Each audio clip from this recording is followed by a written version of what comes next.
যে কোন কন্ডিশনগুলোকে আসলে অনিয়মিত মাসিক হিসেবে ধরা হয়।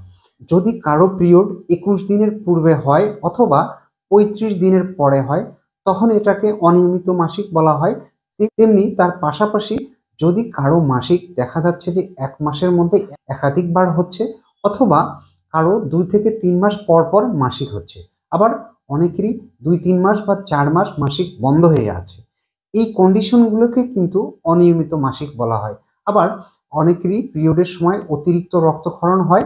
অনেকের দেখা যাচ্ছে যে আবার 3 দিনের কম সময় পিরিয়ডটা থাকে। আবার অনেকের ক্ষেত্রে দেখা যায় যে দীর্ঘ সময় ধরে মাসিকটা চলতে থাকে। অর্থাৎ 7 দিনের বেশি সময় ধরে পিরিয়ডটা চলতে থাকে। এ ধরনের সমস্যাগুলো নিয়েই কিন্তু রোগীরা ডাক্তারের কাছে আসেন। এখন আমাদের জানা উচিত যে আসলে অনিয়মিত মাসিকটা কেন হয়? অনিয়মিত মাসিকের অনেকগুলো কারণ রয়েছে। অনিয়মিত মাসিক বা পিরিয়ড একেবারেই বন্ধ হয়ে যাওয়ার অন্যতম একটি কারণ হলো পলিসিস্টিক ওভারি। অর্থাৎ আপনার ওভারি বা ডিম্বাশয়ে যদি ছোট, ছোট সিস্ট থাকে, সেই সিস্টের কারণে কিন্তু আপনার এই অনিয়মিত মাসিক হতে পারে অথবা মাসিক বন্ধ হয়ে যেতে পারে এবং এটি কিন্তু হতে পারে আপনার বন্ধ্যাত্বেরও একটি কারণ। তাহলে পলিসিস্টিক ওভারির কারণে আপনার অনিয়মিত মাসিক হতে পারে। আরেকটি গুরুত্বপূর্ণ ইস্যু হচ্ছে থাইরয়েড হরমোনজনিত সমস্যা।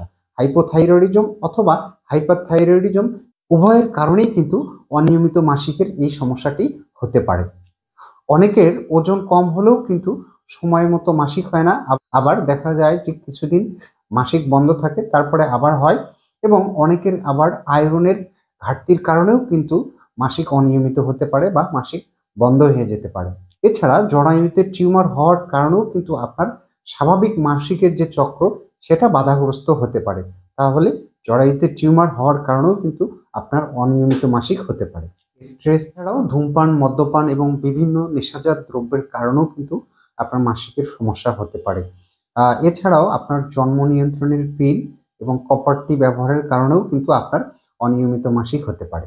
যেসব মা সন্তানকে বুকের দুধ খাওয়ান তাদের কিন্তু মাসিক বন্ধ থাকতে পারে। আরেকটি বিষয় জেনে রাখা খুবই জরুরি যে কিশোরীদের ক্ষেত্রে অর্থাৎ বয়ঃসন্ধিকালে মেয়েদের যে সময়টাতে মাসিক শুরু হয় সেই সময়টাতে কিন্তু মাসিকটা অনিয়মিত হতে পারে। এটাও স্বাভাবিক বিষয়। এটা নিয়ে চিন্তিত হওয়ার কিছু নেই।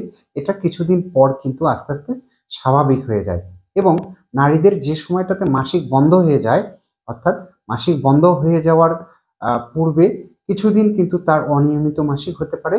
সেটা নিয়েও আসলে চিন্তিত হওয়ার কিছু নেই। এটা স্বাভাবিক বিষয়। এখন হঠাৎ করে যদি কারো অল্প বয়সে অনেক ওজন বেড়ে যায়, শরীরের উপরের অংশে এবং পেটের ওজন বাড়তে থাকে, সেই সাথে অনিয়মিত মাসিক থাকে এবং পুরুষের মতো মুখে, বুকে, পিঠে এবং শরীরের অন্যান্য অংশে অবাঞ্ছিত লোম, তৈলাক্ত ত্বক এবং অতিরিক্ত ব্রণের সমস্যা এবং চুল পড়ার মতো সমস্যা যদি দেখা দেয়, তাহলে এ ধরনের সমস্যা থাকলে তখন আপনাকে হয়তোবা চিকিৎসকের পরামর্শ অনুযায়ী হরমোনের কিছু পরীক্ষা, আল্ট্রাসোনোগ্রাম সহ প্রয়োজনীয় পরীক্ষা-নিরীক্ষা করে আপনার অনিয়মিত মাসিকের কারণ খুঁজে বের করে প্রয়োজনীয় চিকিৎসা নিতে হবে। তাহলে জানলেন যে অনিয়মিত মাসিক কেন হয়। তাহলে আজকে এ পর্যন্তই। ভিডিওটি ভালো লাগলে লাইক দিবেন এবং এই চ্যানেলে নতুন হয়ে থাকলে অবশ্যই চ্যানেলটি সাবস্ক্রাইব করবেন। ধন্যবাদ সবাইকে।